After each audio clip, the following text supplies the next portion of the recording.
Where we've been in the last 14 weeks, and then especially just in the last few weeks of what's taken place in our country with the senseless killing of a man and watching people protest and where our country is. I just felt like that it would be a great opportunity for us today to talk about those kind of things of how the church really needs to be the church. And so today, I need to make a disclaimer. I am not responsible for anything he says. This is one of the dearest friends I've got in the entire world. His name is James Mitchell. It's iron. You can sit in it. Name is James Mitchell, and I need to tell you just really quickly, when I met James the first time, I was speaking at an FCA event. Lance Brown was up there, and he was on staff with FCA, and Mitchell was on staff with FCA, and I met with all of the huddle leaders, and when I did, I had never met James, and so he was sitting back there, and then every time I would say something, I would hear somebody say, "That's right, tell him, tell him, tell him." And I'm thinking, I don't know who this guy is, but I already like this guy right here. And so he is one of the dearest friends I have. Lance Brown is one of the dearest friends I've got. And when we are together, it's kind of maddening. I mean, when we get together at a restaurant, people probably think that we have drank too much because we laugh so loud and so hard. And he's one of those guys in my life that just, along with Lance, just makes me laugh a lot. And so would you give a great bridge welcome to my friend James Mitchell this morning? So we're going to start here. First of all, when I walked in, I thought that Dara should put some donuts out, and she didn't. And then I thought, oh, she got some candy over here. And it was ear stops. I mean, these yellow things right there. I mean, what is this? I thought it was candy. I'm glad you didn't try to eat that, you know. I want to start off just asking James, just tell us your story, how you were raised and where you were raised, and also how did racism affect you as you were growing up? Well, I'm from the state of Mississippi, so racism has always been around. Oh, this is not working. It's not working. Would you give me the bad one? And so I grew up in a home in a big metropolitan area of 500 people called Hickory, Mississippi. My father could not read or write. My mom dropped out in ninth grade. I didn't realize how poor I was until I went away. I never had an inside bathroom until I went to college. And I'm talking about I grew up in the 70s, graduated from high school in 1979. I grew up with a chip on my shoulder because I watched how my father and mother had to go through the back door to get groceries, and I grew up with colored bathrooms and colored laundromat and white laundromats, and we had to go to the colored waiting room for the doctor office and sit all day. And so it created a rage in me. Yeah. And we would go in the hardware store. I like pocket knives because, first of all, they cut deep. I like pocket knives because at 6 years old, my daddy took me to the hardware store to buy my first pocket knife, pearl handle case. And the whole time, my daddy was an older guy, so he was probably in his late 50s at the time. This guy, the white guy that owned the store, called him boy the whole time in the store. What you need, Oscar boy. What do you want, Oscar boy? So I remember walking around, so we're getting back in the truck. And so I said, Daddy, why didn't you say something? He said, son, I have to choose my battles. I have to come back in here and buy nails and buy wire. So there was a mentality on both sides. Defeated mentality from my perspective for where I lived. And then a superiority mentality for where they lived. My wife and I were coming. Growing up, we never went to church with white people. Not because maybe we didn't want to, it was not an option. Right. And then we never had dinner with anyone white growing up. My parents were not going, because my mama put it like this. You have to work with white people, but you can't trust them.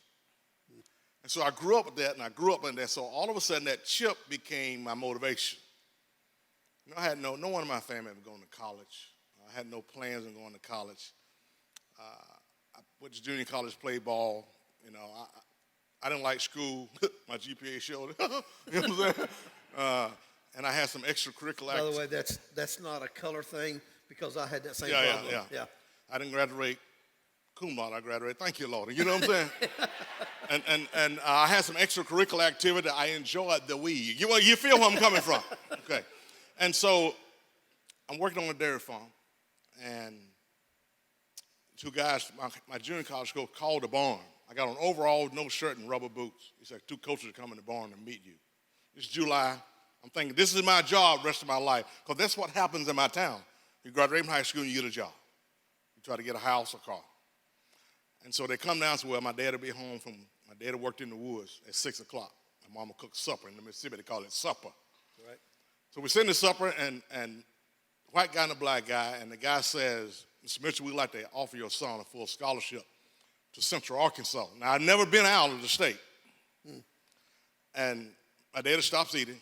Daddy didn't talk a lot, but when he did, it was very profound. Uneducated. He said he'll take it. I was kind of like, really?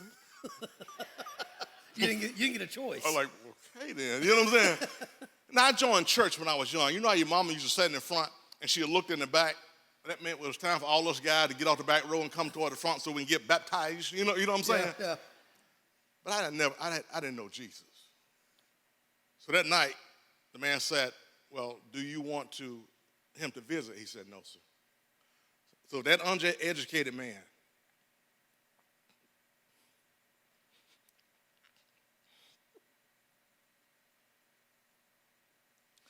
had to make that decision.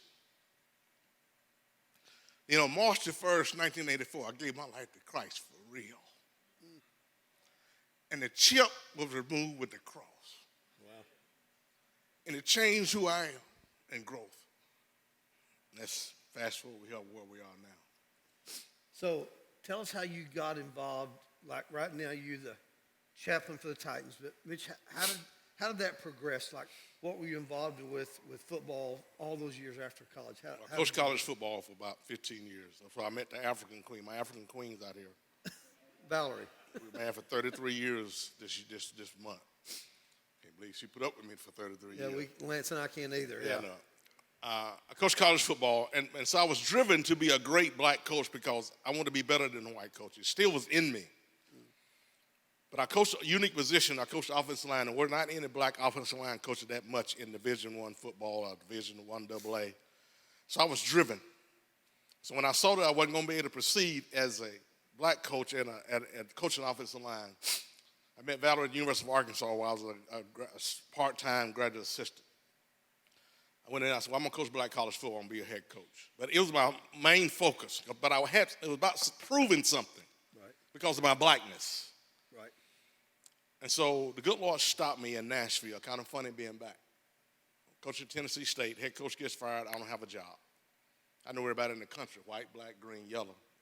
I might not like everybody, but I can get along with everybody. Right. And so I was on the FCA board, started FCA at Tennessee State with Lance. And they kept asking me, Lance kept saying, why don't you come work on staff? I said, no, but I still had to cuss a lot, so that's not going to, that's probably not going to go really well. You know what I'm saying?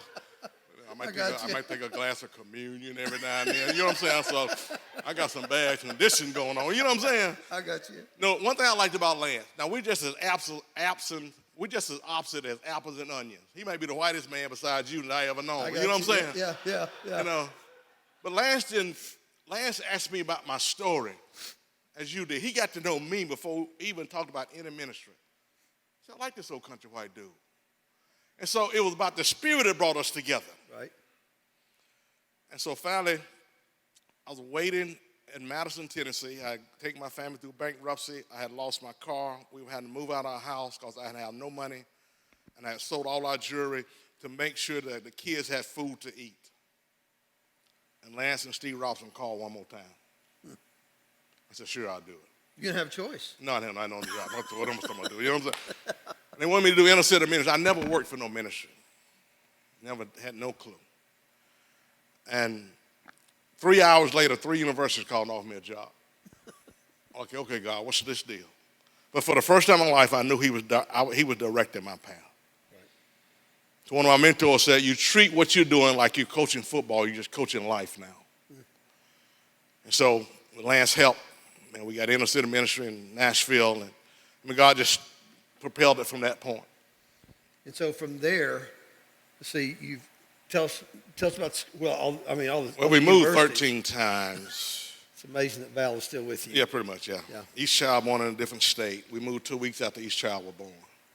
I took a college job somewhere. But we moved from Nashville to Seattle, Washington. I was in Bangkok, Thailand speaking. They really understood.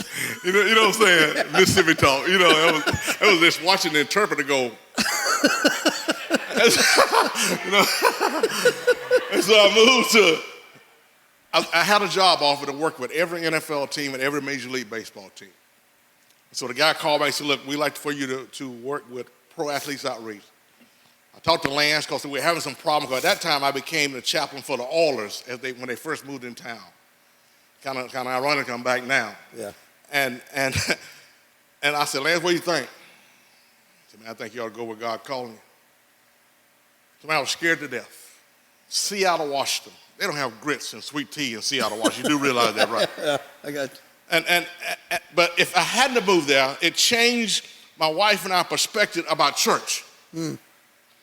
Ken Hutchinson discipled me for 5 years to get me prepared for what I do now. But the church was the most important thing because we went to an all-black church because you know what? That's what we're supposed to do. Right. That's what we grew up with. You know, I didn't want to go to an all-white church because I really thought we weren't supposed to do that because we do things differently and our music is different and our preaching is different. And so in my heart, I thought I was doing what was right, but what was traditional. Sure. Seattle threw that out the water. Had a black pastor married to a German woman. He said he had German chocolate kids. Who says that from Alabama? The praise team was mixed up with black, white, and one Sunday it may be gospel, and the next Sunday it may be praise like this right here. But it was in the Seattle's a melting pot. My kids' legacy, what they live right now, was changed because of that church. Well, and plus, you had a pastor that's still one of the greatest teachers I've ever heard in my life. We had never been part of a Bible church where he teaches verse by verse, books by books. And he talks more about how I'm going to apply it in my life, not just knowledge. Are you listening to me? How are we going to apply it? And so it changed our life. And so now you were, the last place I was at the University of Tennessee for 6 years. I get a call. So in 98, when they won the national championship, I spoke to the team probably 4 or 5 times. So they wanted me to go to the national championship game, but I had just gotten back from Bangkok, so I knew Mama wasn't going to do that. You know what I'm saying? Right. And so I get a call in my office. My secretary says, Philip Fulmer called. I said, nah, just one of my coaches playing a joke on me, so don't call back. 2 days later, him and Leon. Willis. Brother Mitch. That's him. And so Coach Fulmer said, hey, Pat Summer and I want a full-time chaplain. We're going to raise the money. And I thought about you. So he flew Val and I to Knoxville. We met in his backyard. And that's how we got to Knoxville. And from there, you followed. Now Coach Cutcliffe came back to Tennessee to be offensive coordinator for the second time. He get ready to go. Him and I developed a great relationship. He get ready to go to Duke. He says, I'm going to Duke. We're going to create something that's not in college football. I'm going to make you player engagement, but I'm going to put chaplain in your job description, and Duke's going to pay you. I said, shut the front door. And I said, well, Coach, I can't go because we had promised our daughter they could graduate from that school, high school. He said, well, I'm not going to hire nobody. I'm going to wait a year. So he waited a year because Fulmer got released. Val and I drove over that Sunday, and we stayed there for 10 years. I was player engagement, but being a private school, he put chaplain in my job description. And, man, you wouldn't believe at one of them kind of schools how much God shared the gospel. Sure. And then I get a call a year ago. A buddy of mine said, look, 2 teams wants a full-time chaplain, and I gave your name to the Steelers and the Titans. I said, I'm good here, bro. I don't have to raise money here at Duke. You do realize that, right? Steelers decided to wait. Titans after they could fly me. I flew over to tell, I didn't even tell anyone I was gone but Val. I called Lance, because I was going to work with no one else but Lance. Right. And when I walked through the door, I knew I was called to come do it. Wow. They didn't offer, they didn't say anything about if I was the guy, but I got back home, I told Val, I said, all I can tell you is that I know I'm called to go do it. And in after July 5th or 6th of last 2 years, a year and a half ago, they called and said, hey, can you be here in 2 weeks? You're our guy. I called Lance. I said, Lance, we need to raise money like in 3 weeks. And Lance is still raising money for you. And so, man, it's kind of God has a sense of humor with my wife and I. We're kind of like nomads. Mm. So we kind of accepted that. Before we move on and transition, I got to ask you. I need you to tell the story about when you were in Knoxville and when your 3 girls, when they got in trouble. Oh, Lord. And how you threatened them to send them away. I need you to tell that story. Real quickly. So my 3 daughters are, now they're 30, 29, and 26. I know, black don't crack. I know, I'm sorry.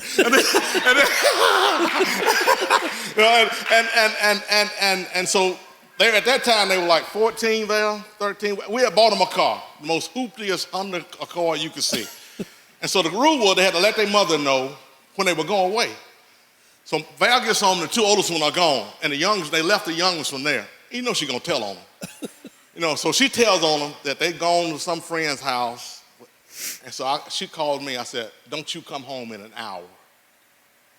I went to the middle one cries is the easiest. So I went to the cheerleading practice and stood in the gym door and went. So she started crying immediately. I said, I got it going. You know what I'm saying? I go home and I tell her to call her sister. My oldest was a gymnast. She finished 3rd in the country in gymnastics out of high school. We got their mama physique and my athletic ability. and all of a sudden, I said, call your sister, tell her to be home in 30 minutes. They'll leave practice. So I get back and I say, I want all 3 of you to put a overnight bag, pack an overnight bag. So I come back, I'll go get me some Starbucks, and I ride around. I come back and they all 3 sit at the kitchen table.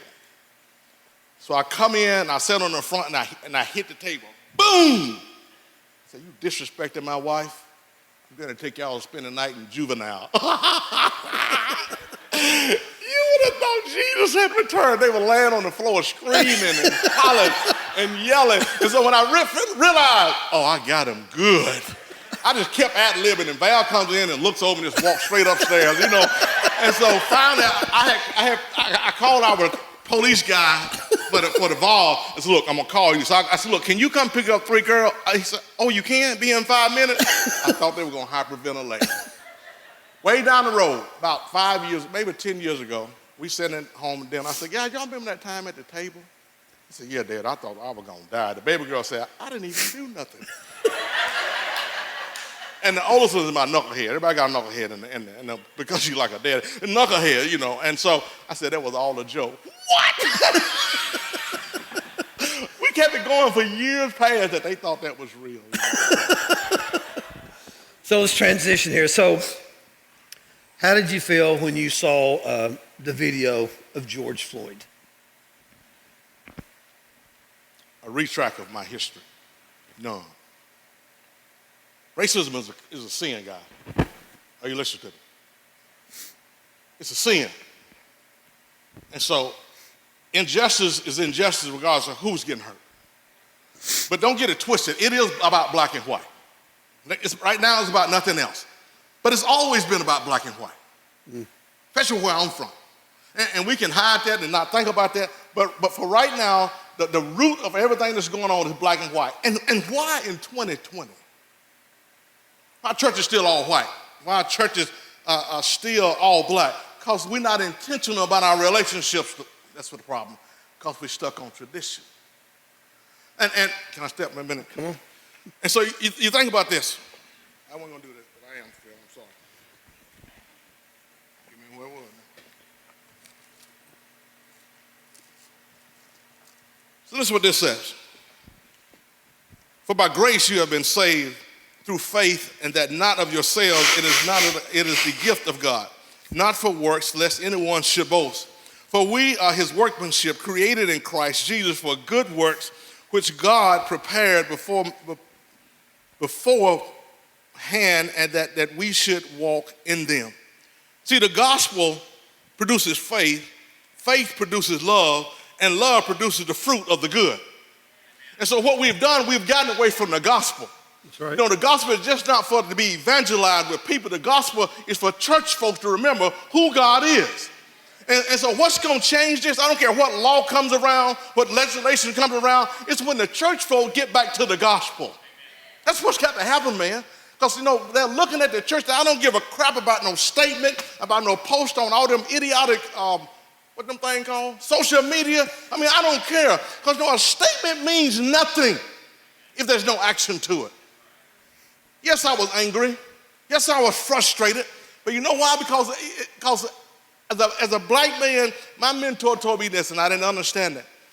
He said, Mitch, you and I grew up in Alabama, Mississippi. He said, but when we get the gospel in us, my blackness does not override my walk with Christ. Are you listening to me? So I don't care what color you are. The question you must ask yourself, do not reconcile with me. You don't have to apologize to me, man, about what our ancestors, what happened to our ancestors, or what's going on now. No, the key is as Christian folk, where are we going now? What's going to happen now?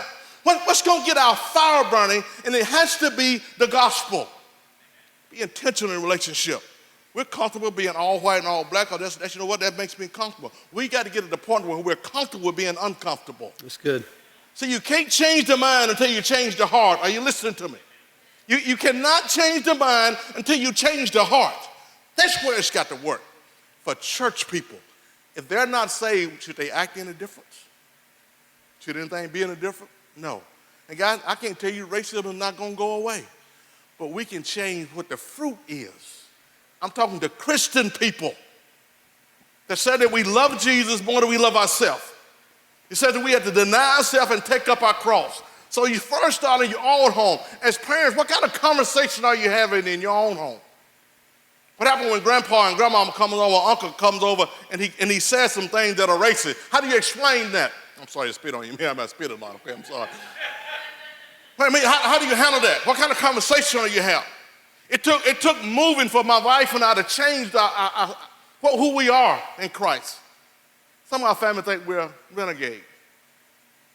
We go to not a Baptist church. We go to church with white people. Our pastor's black, but I go to church with white people. And so they think that we done got weighed away somehow. No. We got the truth about what the gospel is about. So ask yourself, all this time, I'm glad God brought all this chaos. Why? Because it should bring us back to the gospel. And it is the gospel living inside of you. You know, it is the gospel and protruding out of you. What is the fruit of his spirit like for you? And what kind of fruit do you have on your tree now?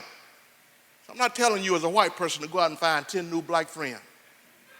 I'm telling you to treat people right that come across your path. I'm telling you that when you get around someone that doesn't look like you, ask them what their story is before you preach the word to them. Don't be all spiritual with me, okay? Just get to know me. Invite me to dinner. Anybody want to invite me to dinner, I'll go. You know what I'm saying? You know, I mean, do some things together. We do things comfortably because you know what? That's what we're used to doing. There's no other. This thing is pretty simple, guys. It is black and white. Racism probably not going to go away to Jesus' return. You got to be real about that now. They can make all kinds of laws and legislation, but my concern is the church people. Proverbs 3:5-7 says, trust in the Lord with all your heart. Lean not unto your own understanding. In all your ways acknowledge him. He will make your path straight. But I like verse 7. Be not wise in my own eyes. Fear God. Have a reverence for God and turn from evil. That's good. That's good. Racism is a sin. That's right. Call it for what it is. So don't look sad when you meet me. Don't be joyous that you get a chance, we get a chance to meet each other. Don't be down in the dumps. Get yourself up and let's go to work. That's what this thing's about. You know, he gives us the Pharisees tried to trick him. So he answered and said, you shall love the Lord your God with all your heart, with all your soul, with all your strength, with all your mind, and your neighbor as yourself. It doesn't get any simpler than that, does it? No. But you can't love your neighbor until you do the part before, until you love him more. right. But that's what I think about racism. I didn't mean to get crunk on you. I'm sorry. You know, along with that, Mitch, you know, I think we think that politics is going to fix it, and yet God never points his finger at the White House. He points his finger at his house. Politics, I can't really say what I want to say about politics. I thought I was going to say that word. And you know, yeah, I know social media is letting us do what we do now. Oh, don't get off social media. We're going to get to that in a minute, all right? So Jesus. Just hang on to that one, all right? So let me ask you, okay, Mitch, give us just some basic steps about, okay, because our church is predominantly white. What can we do to begin to encourage racial reconciliation? The people develop relationships. It ain't the service of the people that bring people to church. I know your heart is to have a diverse staff. You having diverse elders. See, diversity starts in leadership, not the body. If the worship team don't look like what you want your body to look like, or if the elder board don't look like what you want the body to look like, you're just gonna have spectators. True diversity starts in leadership. I know his heart. I know he wants that. God's going, and so if he wants that, he will. But don't just go meet somebody that does not like you or a different color just because you want to invite them to church. You feel me? Have a relationship, man. Then they may come with you. And then all else fail, gastric evangelism. Feed them. Amen. Amen. And why am I here this Sunday and not next Sunday when all the food is here? No, we're not even having food next Sunday. What you told Darren to bring food? What was No, that? well, that's for the Bridge House. That's for the new ministry that we got going on. This ain't for your house. It's for the Bridge House. Okay, I'll go there then. Okay. So, yeah, but we talk about food. We talk about, okay, we talked last week. All right, I'm coming to your house, and we're going to eat at your house. We're going to say we're going to do Loveless Cafe. We're going to pick up Loveless, come to your house, all right? So, if you talked to Val yet about what night that's going to be? Yes, she knows now. I guess she does now. Yeah. We did talk about. I need to first check and see if is it that week for me to have white people over. Well, do you think we need to invite Lance? Why? Oh, I know why. Because his wife can cook. His wife could cook. That's right. That woman can make some desserts. You know, the first time I met Lance brought me some cookies. And I said, Lance, are you married to a black woman? I said, because somebody stuck their foot all the way up to the ankle. So, Lance, you talking about not punting this coverage? Oh, yeah, badly. Yeah, woo, Jesus. I mean, Yeah. anyway, that's a whole nother subject. Yeah. So let's talk about minding your relationship and just how God has blessed it through the years. Because, you know, when you talk about intentional relationship, is that I have to choose to pick up the phone to call you, Yeah. see how Mitch is doing. And I don't know how many times that you've just called me to say, man, hey, what's going on? So, And that's, you know, when we first met, the gospel brought us together. that's right. We did not know each other. And when you like a person, you just like a person. So I intentionally went to, Spanish Fort. Spanish Fort, Alabama, to spend time with her. I knew little D when she was knee-high to a duck, you know. And Sarah Grace used to jump up in my lap. That's where I got Uncle Mitch from. But we were friends, and as we got to know each other, and he asked me about my story, and I want to hear his story. It's crazy. It was similar, just in two different environments. But God, that's okay, man. That's okay. You can't ever be in my shoes as a black man, ever growing up in Mississippi. So don't try. But you can be my friend. It's good. I can't be, and I don't need you to act one way or another. No, you be you. One thing I like about these two, they still talk country. But that's who they are. So that's why I love them. I don't just like these two guys. I love these two guys. These are my brothers. I'll cut a joker for these two guys. You get what I'm saying? But it has not always been like that for me. Not until God changed my heart. When he changed my heart, he changed my mind. My perspective changed. You know, I think you a minute ago, when I said don't talk about social media because we're so driven by that, Mitch, you know, that I think what we do is that, you know, there can't be a verbal articulation of love until there is a visible demonstration of love. Because all people are doing, they're holding up, I mean, if you want to protest, that's great, but we're holding up signs, and that really that's not going to change things. I tell you one thing I do like about the protest. It may be the most diverse protesting I've ever seen in my lifetime. Right. Because see, young folks don't care, guys. It's us old dogs that have the problem. Yeah. The next generation is showing you that we all about it. They don't care now. And so, social media, I'm not a social media guy. I do it because Lance made me. My wife sent cookies. But I do it because the wife.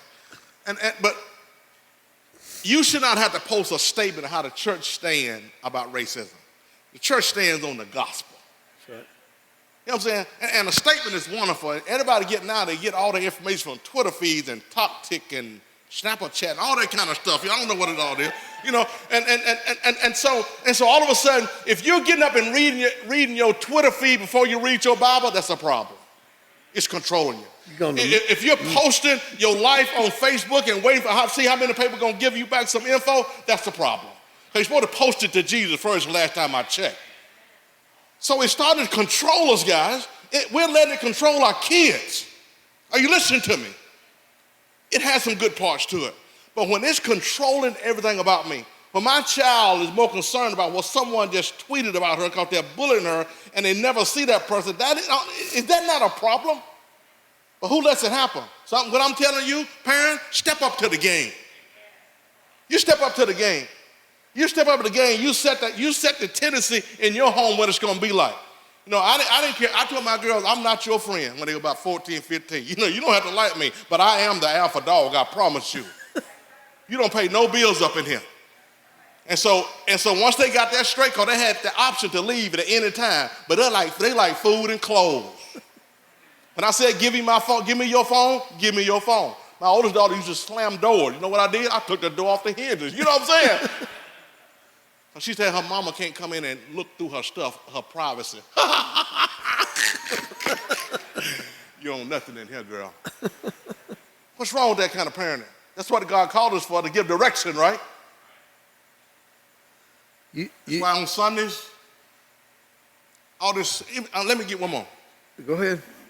All these folks that won't bring their kids to youth groups in church because they got to go to AAU at 9 years old and 7 years old, and they got to go to soccer. My kids play soccer, but you know what? They won't be at church on Wednesday nights at youth group.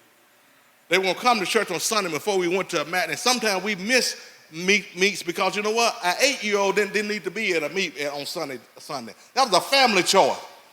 I had a daughter who was a gymnast, a soccer player, and a cheerleader. They do things every Sunday, but that was a choice for us because you're not going to get no scholarship at 8 and 9, I promise you. You just sort of gone to meddling now, hadn't you? Yeah, pretty much, yeah. I'm going to get it all out while I'm here. So, but when we get away from the gospel, man, yeah, we do worldly stuff, guys. Hatred is real. Racism is real, but it is a sin. Look at it for what it is now. So if you need to reconcile with somebody, you reconcile with God first. Not with me. You reconcile with God.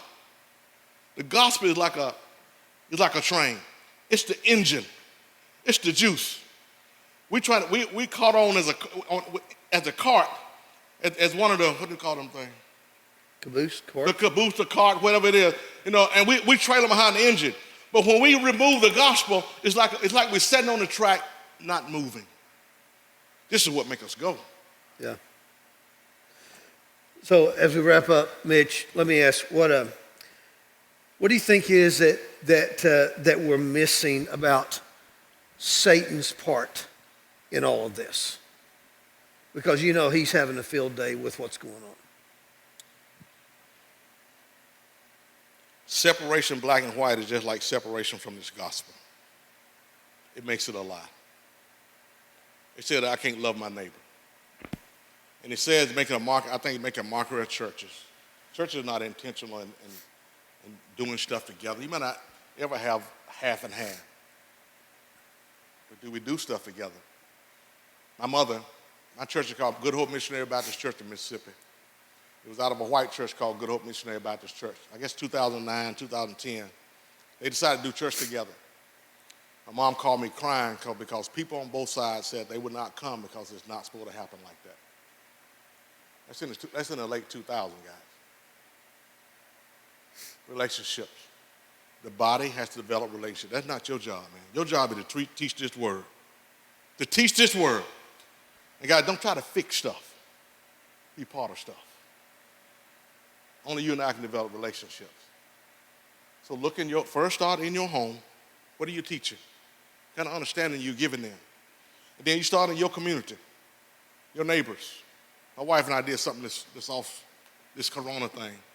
So Val said, I'm going to put a letter in everybody's mailbox in our cul-de-sac, 6 houses. And we're going to stand out here at 6 o'clock. And if you want to come on Sunday afternoon, we can pray. First Sunday, 5 of the houses represented. And one Sunday, and the rest of them, it was 5, 6 houses.